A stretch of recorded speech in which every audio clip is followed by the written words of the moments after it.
The sound of gunfire pierces the cold night air. Searchlights sweep across barbed wire fences, casting long shadows in the darkness.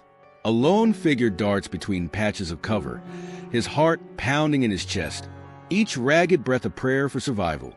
This is Horace Greasley, a British soldier about to attempt what many would consider impossible, escaping from a Nazi concentration camp.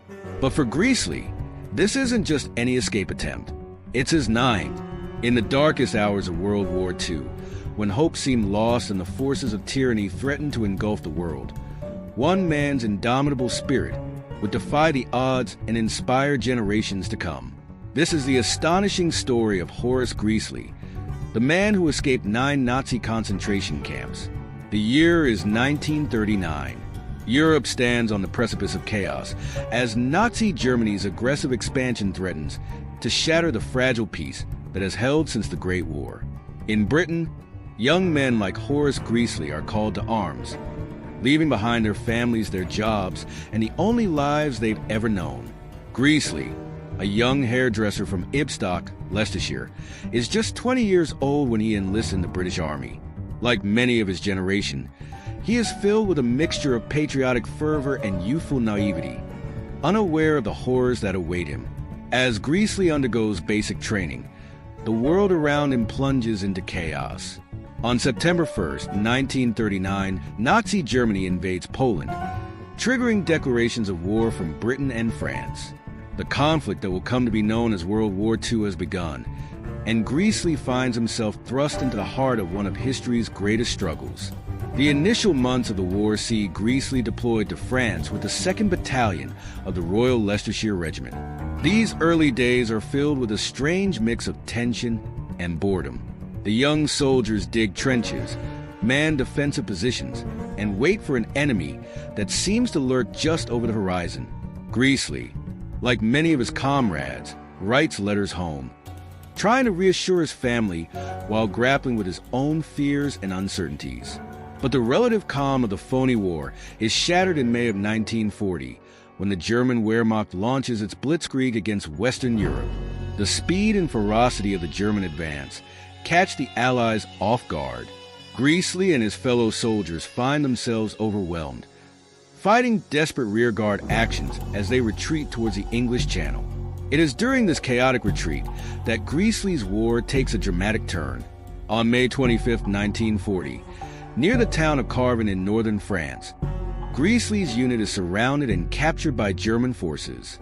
In an instant, his world changes from that of a soldier to that of a prisoner of war. As he's disarmed and marched away with his captured comrades, the gravity of his situation becomes clear. He is now at the mercy of a regime known for its cruelty and disregard for human life. The journey into captivity is a brutal introduction to Greasley's new reality.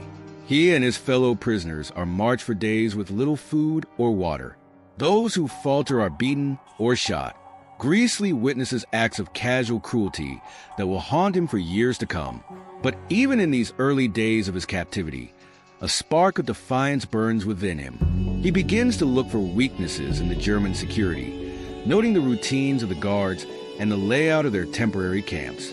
After a grueling journey, Greasley arrives at his first permanent camp, Stalag XXA in occupied Poland. The sight that greets him is one of despair. Rows of barracks stretch out behind barbed wire fences. Watchtowers loom ominously, and the faces of the prisoners already interned there are gaunt and hopeless.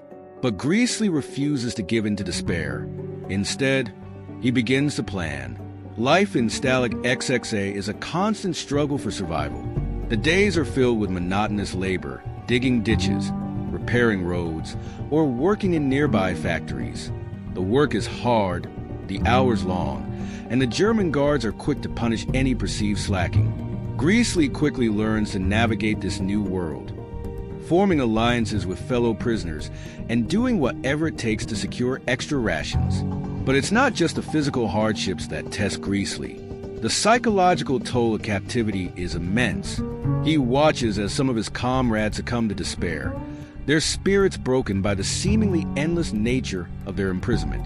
Others collaborate with the Germans, becoming functionaries in exchange for better treatment. Greasley vows to resist, to maintain his dignity and his hope for freedom. It's during these early days of captivity that Greasley begins to formulate his escape plans. He observes the camp routines meticulously, noting the changing of the guards, the blind spots in the watchtowers, and the patterns of the searchlights. He begins to hoard what few resources he can. Scraps of cloth that might be fashioned into civilian clothes, bits of wire that could be used to cut through fences. Greasley's first escape attempt comes 3 months into his captivity. It's a hastily planned affair, born more out of desperation than careful strategy. Under the cover of a moonless night, he and 2 other prisoners cut through the perimeter fence and slip away into the surrounding forest. The taste of freedom is intoxicating, but short-lived. After 2 days of wandering, weak from hunger and exposure, they are recaptured by a German patrol. The punishment for escape attempts is severe. Greasley is subjected to solitary confinement, beatings, and reduced rations. But rather than breaking his spirit, this experience only strengthens his resolve. He learns from his mistakes, vowing that his next attempt will be better planned and executed. As 1940 turns into 1941, Greasley is transferred to another camp, Stalag XXB near Marienburg. It's here that his life takes another unexpected turn. While working on a nearby farm, he meets Rosa Rauchbach, a young German woman who works as a translator for the camp authorities. Despite the enormous risks, the two begin a clandestine relationship that will become the driving force behind many of Greasley's future escapes. Rosa becomes not just Greasley's lover, but his partner in resistance.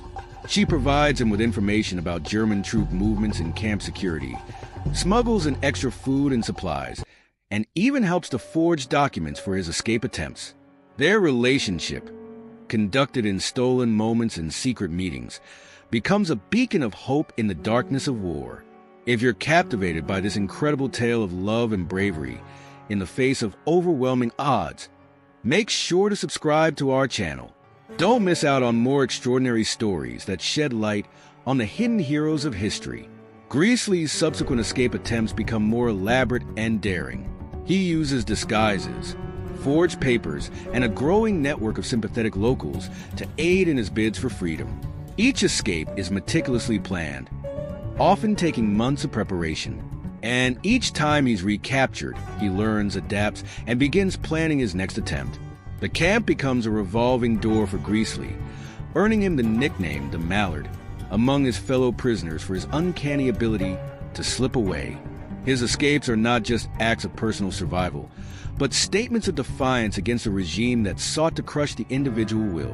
One particularly audacious escape sees Greasley impersonating a German officer. For weeks, he observes the mannerisms and routines of the camp's German staff, practicing their gait and memorizing common phrases.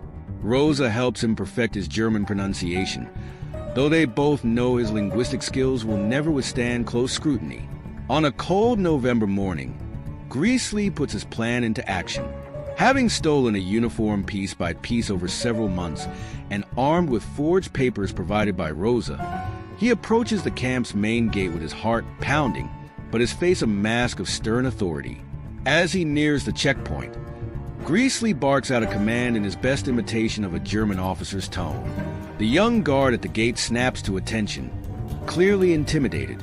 For a moment, it seems the ruse might fail as the guard hesitates to open the gate. Greasley, drawing on every ounce of his courage, fixes the guard with an icy stare and demands in broken German, "Are you disobeying a direct order, soldier?" The bluff works. The gate swings open, and Greasley marches out, forcing himself not to break into a run until he's well out of sight. He manages to travel over 100 miles, hitching rides on military transports and narrowly avoiding discovery multiple times. It's only when he attempts to requisition supplies from a local garrison that his lack of fluent German finally gives him away. The punishment for this escape attempt is particularly severe. Greasley spends weeks in solitary confinement, subjected to regular beatings and near-starvation rations. But even in the darkness of his cell, his spirit remains unbroken. He uses this time to plan his next escape. scratching out makeshift maps on the cell walls with a smuggled piece of wire. Another time, Greasley conceals himself in a shipment of empty coffins being transported from the camp. This plan requires incredible physical endurance and mental fortitude. For hours, he lies motionless in the cramped, pitch-black interior of a coffin, fighting against claustrophobia and the fear of discovery. The journey is harrowing. Every bump in the road threatens to dislodge the coffin lid. Every stop fills Greasley with dread that this will be the moment he's discovered. But somehow, he endures. When the truck finally comes to a stop and Greasley hears the driver's footsteps fade away, he cautiously pushes open the coffin lid and emerges into the moonlit night, miles away from the camp. This escape allows Greasley to remain free for 2 weeks, his longest period of liberty yet. He spends these precious days of freedom on the move, sleeping in barns and abandoned buildings, stealing food where he can, and always looking over his shoulder. He revels in simple pleasures denied to him in the camp: the taste of fresh air, the feel of grass under his feet, the sight of the open sky above him. But freedom in occupied territory is a precarious thing. A chance encounter with a military patrol leads to Greasley's recapture. As he's marched back to the camp, he's already planning his next escape, his determination stronger than ever. Each escape brings its own set of challenges and dangers. Greasley faces freezing temperatures, treacherous terrain, and the constant threat of discovery. He learns to forage for food in the forest, identifying edible plants and setting crude traps for small game.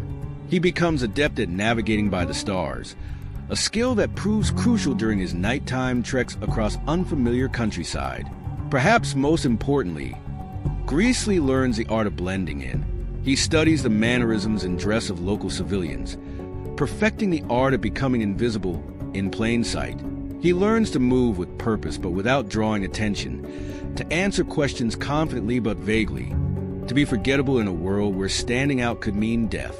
The toll of these repeated escape attempts is not just physical. Each recapture brings harsher punishments, longer periods of solitary confinement, and increased scrutiny from the camp authorities. Greasley endures beatings that leave him barely able to stand, starvation rations that reduce him to skin and bones, and psychological torture designed to break his will. One particularly brutal interrogation session leaves Greasley hovering on the brink of giving up. For hours, he's subjected to relentless questioning, punctuated by blows from his interrogators. They promise leniency if he'll reveal the names of those who have helped him escape. In his darkest moment, Greasley is tempted to invent names, to say anything to make the pain stop. But in that moment of weakness, Greasley thinks of Rosa, of the risks she takes every day to help him and others like him. He thinks of his fellow prisoners, drawing hope from his exploits. And he thinks of home, of the family waiting for him, never knowing if he's alive or dead. Drawing on reserves of strength he didn't know he possessed, Greasley refuses to break. This defiance comes at a cost. The interrogation intensifies, and Greasley is pushed to the very limits of human endurance. When he's finally thrown back into his cell, he's battered, bloody, and barely conscious. For days, he drifts in and out of awareness, his body racked with pain, fighting against infection and despair. But even in this darkest hour, Greasley's spirit remains unbroken. As he slowly regains his strength, he begins to plan his next escape. Each setback, each punishment, only strengthens his resolve to win his freedom and to deny his captors their victory.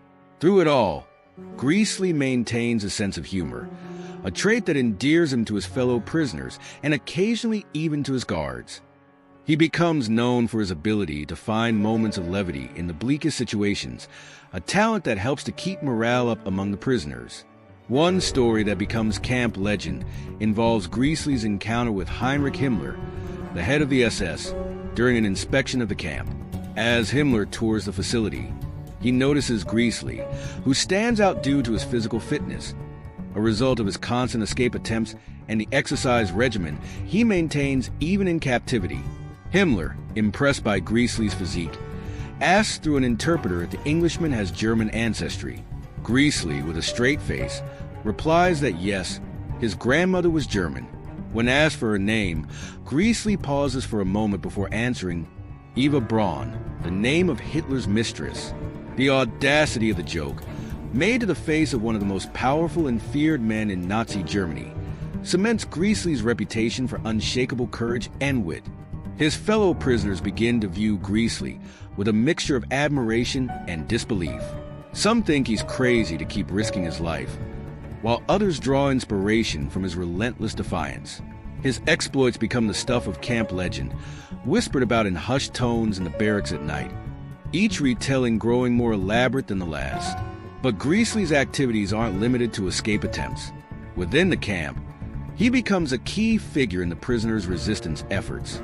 He helps to organize a covert intelligence network, gathering and disseminating information about German troop movements and war production. This information, painstakingly collected and verified, is passed along to Rosa, who finds ways to get it to the Allied forces.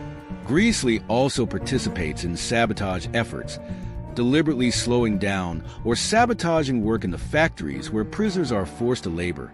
These acts of sabotage are small, subtle things.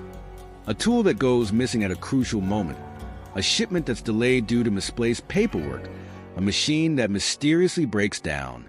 But over time, these small acts of defiance add up, slowing the German war effort in ways that are hard to detect but cumulatively significant. One of Greasley's most daring acts comes in the winter of 1943. Through the camp's underground information network, he learns of a plan to transport a group of Jewish prisoners to an extermination camp. The news fills Greasley with horror and a determination to act. Working with a small group of fellow POWs, Greasley devises a plan. They will create a distraction during the loading of the transport, providing an opportunity for some of the Jewish prisoners to slip away in the confusion. It's a desperate plan, fraught with danger not just for Greasley and his co-conspirators, but for every prisoner in the camp if they're caught. On the day of the transport, Greasley and his team put their plan into action. As the Jewish prisoners are being loaded onto trucks, Greasley's group stages a fight near the camp's main gate.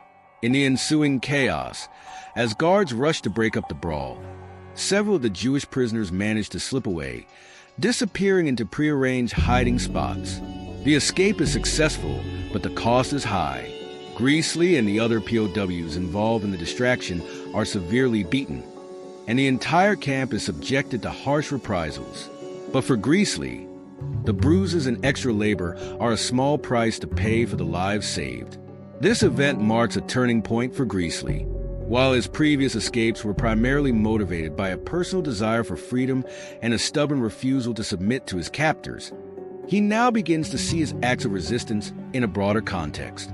He's no longer fighting just for himself, but for every prisoner in the camp, for every victim of the Nazi regime. As the war grinds on, conditions in the camps deteriorate. Food becomes scarcer, the work more grueling, and the guards more brutal. Greasley watches as friends succumb to disease, malnutrition, and despair. The winter of 1944 is particularly harsh, with temperatures plummeting and food rations cut to starvation levels. During this time, Greasley's role as a morale booster becomes more important than ever. He organizes covert entertainments in the barracks, storytelling sessions, improvised comedy shows, even a makeshift chess tournament using pieces carved from scraps of wood. These small moments of normalcy and camaraderie are crucial in helping the prisoners maintain their sanity and their hope. Greasley also takes it upon himself to care for the sick and elderly prisoners, sharing his own meager rations and using the medical knowledge he's picked up to tend to the ill as best he can. His compassion and selflessness during this time earn him the deep respect and loyalty of his fellow prisoners. But the strain of years in captivity, multiple escape attempts, and the constant threat of discovery begin to take their toll even on Greasley's indomitable spirit. There are moments of doubt, of exhaustion, so profound that the idea of another escape attempt seems impossible. It's in these moments that Greasley's thoughts turn to Rosa. Their relationship, conducted in stolen moments and secret meetings, has become a beacon of hope in the darkness of war. Rosa is more than just Greasley's lover. She's his partner in resistance, providing him with information about German troop movements and camp security, smuggling in extra food and supplies, and even helping to forge documents for his escape attempts. Their love story is one of extraordinary courage and commitment.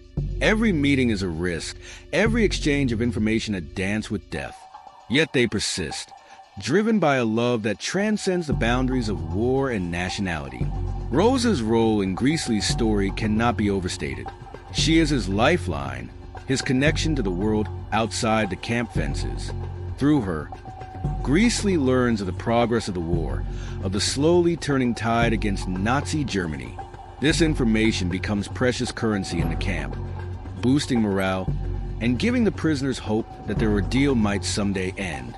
But Rosa is more than just an informant.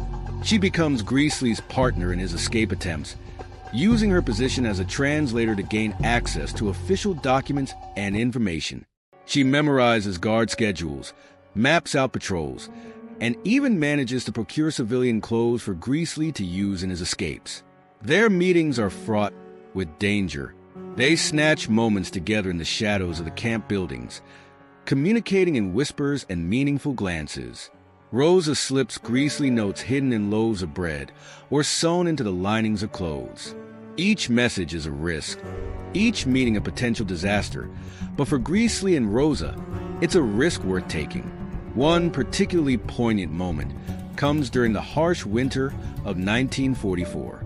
Greasley, weakened by months of near starvation and brutal labor, falls seriously ill with pneumonia. As he lies in the camp infirmary, drifting in and out of consciousness, he's certain that this finally is the end of his story. But Rosa, learning of his condition, takes an enormous risk. Using her position and a forged doctor's order, she manages to smuggle in life-saving medicine. For days, she tends to Greasley under the guise of translating for the camp doctor, quietly administering the smuggled drugs and willing him back to health. It's during his recovery that Greasley and Rosa make a pact. They promise each other that they will survive this war, that they will find a way to be together when peace finally comes. This promise becomes Greasley's talisman, a source of strength he draws upon in his darkest moments. As 1944 turns to 1945, the war enters its final, desperate phase. The camp becomes a microcosm of the larger conflict, with tensions rising as the German guards grow increasingly nervous and the prisoners sense that the end might finally be in sight. Greasley's escape attempts during this period take on a new urgency. He's no longer just trying to win his own freedom. He's racing against time to gather critical intelligence about German defenses and troop movements, information that could save countless lives as the Allied forces advance. In the summer of 1945, as the tide of the war decisively turns against Nazi Germany, Greasley faces perhaps his greatest challenge yet. The camp authorities, growing increasingly desperate and paranoid, begin to crack down hard on any signs of resistance. Several of Greasley's co-conspirators are discovered and executed. Rosa's position becomes precarious as suspicions about her loyalties grow. It's during this time that Greasley begins to plan his most audacious escape yet. Drawing on all he's learned from his previous attempts, he devises a plan that, if successful, will not only secure his own freedom, but also deliver crucial intelligence to the advancing Allied forces. The plan is fraught with danger. It involves not just escaping the camp, but making a perilous journey across enemy territory to reach Allied lines. Greasley knows that if he's caught this time, it will likely mean execution, but he also knows that the information he carries could save thousands of lives. As Greasley puts his plan into motion, the tension in the camp reaches a fever pitch. Rumors fly about the approaching Allied forces, about secret weapons that will turn the tide of the war, about what will happen to the prisoners when the end finally comes. Some prisoners, driven to desperation by years of captivity, take reckless risks in attempts to escape. Others, fearing reprisals, keep their heads down and pray for salvation. Through it all, Greasley remains focused on his goal. He spends weeks memorizing the details of German fortifications, troop deployments, and supply lines. Rosa, at great personal risk, provides him with forged papers and civilian clothes. Together, they plan every step of his journey, accounting for every possible contingency. The night of the escape arrives. As a late summer storm rages outside, providing cover for his actions, Greasley puts his plan into motion.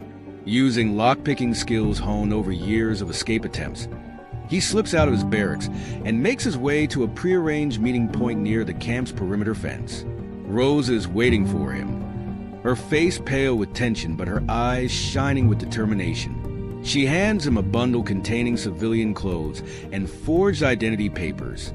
For a moment, they cling to each other, both acutely aware that this might be the last time they meet. "Remember our promise," Rosa whispers, her voice barely audible over the storm. "We will survive this. We will find each other again." Greasley nods, unable to speak past the lump in his throat. Then with one final, desperate embrace they part. Rosa returns to her quarters, while Greasley begins the dangerous process of slipping past the camp's defenses. The escape itself is a harrowing ordeal. Greasley uses every trick he's learned over his years of captivity. He times his movements to the changing of the guards, uses the storm to mask the sound of his passage, and relies on his intimate knowledge of the camp's layout to avoid patrols. At one point, he's nearly discovered when a searchlight sweeps across his position.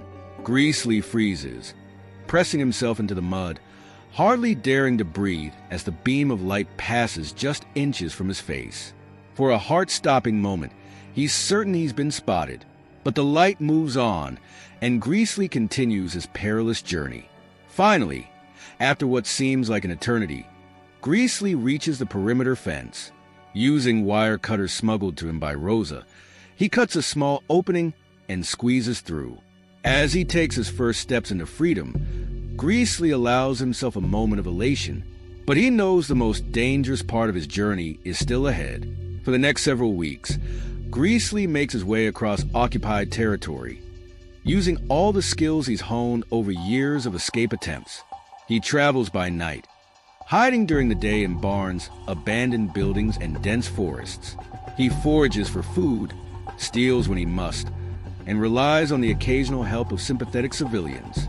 The journey is a constant test of Greasley's endurance and wit. He faces numerous close calls. In one heart-stopping moment, he's forced to hide in a pigsty as a German patrol searches the farm where he's taken shelter. For hours, he lies still in the muck, barely daring to breathe, as soldiers pass within inches of his hiding place. Another time, he's nearly discovered while attempting to steal food from a rural kitchen. Only quick thinking and his broken German, passed off as a thick regional accent, save him from capture. Each close call adds to the tension, leaving Greasley wondering if this time his luck has finally run out. But through it all, Greasley perseveres, driven by thoughts of Rosa, by his duty to his fellow soldiers, and by an unbreakable will to live free. He pushes on. The information he carries, carefully memorized details of German defenses and troop movements, spurs him forward. He knows that every day he remains free, every mile he covers, brings him closer to delivering intelligence that could save countless lives. After weeks of harrowing travel, narrowly avoiding recapture multiple times, Greasley finally reaches Allied lines. The moment of his rescue is one of profound emotion. As he stumbles towards an American patrol, hands raised, Greasley is overcome with a mix of exhaustion, relief, and disbelief. For the first time in years, he allows himself to believe that his ordeal might truly be over. The American soldiers are initially suspicious of this ragged, emaciated man who speaks English with a British accent. But as Greasley begins to share the intelligence he's brought with him, their skepticism turns to amazement. The information he provides proves invaluable, helping to save lives and accelerate the Allied advance. But even as he's welcomed by Allied forces, debriefed by intelligence officers, and begins the process of recovery, Greasley's thoughts turn to those he left behind, to his fellow prisoners still languishing in the camps, to the civilians who risked their lives to help him, and most of all, to Rosa. In the chaos of the war's final days, her fate remains unknown, a source of deep anxiety for Greasley. As the dust settles on the greatest conflict in human history, Horace Greasley emerges as more than just a survivor. He stands as a testament to courage, love, and the unbreakable nature of the human will. His story, long overlooked in the annals of World War II history, serves as a powerful reminder of the extraordinary feats ordinary individuals can achieve in the face of overwhelming odds. In the immediate aftermath of the war, Greasley faces the challenging task of reintegrating into civilian life. Like many returning soldiers, he struggles with what we now recognize as post-traumatic stress disorder. The habits and instincts that kept him alive in captivity are hard to shake. He finds himself hoarding food, startling at loud noises, and struggling to sleep through the night. But Greasley's indomitable spirit, the same force that saw him through his wartime ordeals, helps him to overcome these challenges. He throws himself into rebuilding his life, reconnecting with family and friends, and sharing his experiences to ensure that the sacrifices of his fellow soldiers are not forgotten. One of Greasley's first acts upon returning home is to search for information about Rosa. Despite the odds, he refuses to believe that their love story ended in those final chaotic days of the war. His search takes him back to Germany, retracing his steps and following every lead, no matter how slim. After months of searching, Greasley finally learns the truth. Rosa, suspected of aiding prisoners, was arrested in the war's final days. She did not survive the collapse of the Nazi regime. The news is devastating, a final cruel twist in a story already filled with so much hardship. But even in his grief, Greasley chooses to honor Rosa's memory by continuing to live with the courage and compassion she inspired in him. In the years following the war, Greasley becomes an advocate for veterans and a voice for those who suffered in the concentration camps. He speaks at schools and community events, sharing his experiences to educate younger generations about the realities of war and the importance of standing up against injustice. Greasley's story gains wider recognition with the publication of his memoir, Do the Birds Still Sing in Hell? In 2008, the book, written when Greasley was in his late 80s, provides a detailed account of his wartime experiences, his multiple escapes, and his relationship with Rosa. It becomes a bestseller, bringing Greasley's extraordinary tale to a global audience. The success of his book leads to numerous interviews and documentaries, allowing Greasley to share his story with an even wider audience. He approaches these opportunities with the same mix of humor, humility, and quiet determination that saw him through his darkest days.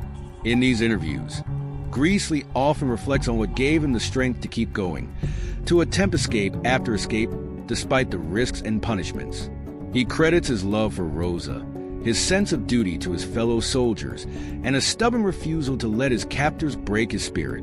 But he also speaks of smaller, more personal motivations: the memory of his mother's cooking, the dream of seeing an English sunrise again, the simple desire to live free. Greasley's legacy extends far beyond his personal story. His experiences provide invaluable insights into life in Nazi prisoner of war camps, the operations of the German war machine, and the human capacity for both cruelty and compassion in times of conflict. Historians and researchers draw on his accounts to paint a more complete picture of World War II, particularly the often overlooked experiences of prisoners of war. But perhaps more importantly, Greasley's story serves as an inspiration to people facing their own struggles. His repeated escapes, each one a triumph of hope over experience, remind us of the power of perseverance. His unwavering commitment to his principles, even in the face of unimaginable hardship, challenges us to examine our own moral courage. As we reflect on Greasley's extraordinary journey, we are left with profound questions about the nature of heroism, the power of love, and the depths of human resilience.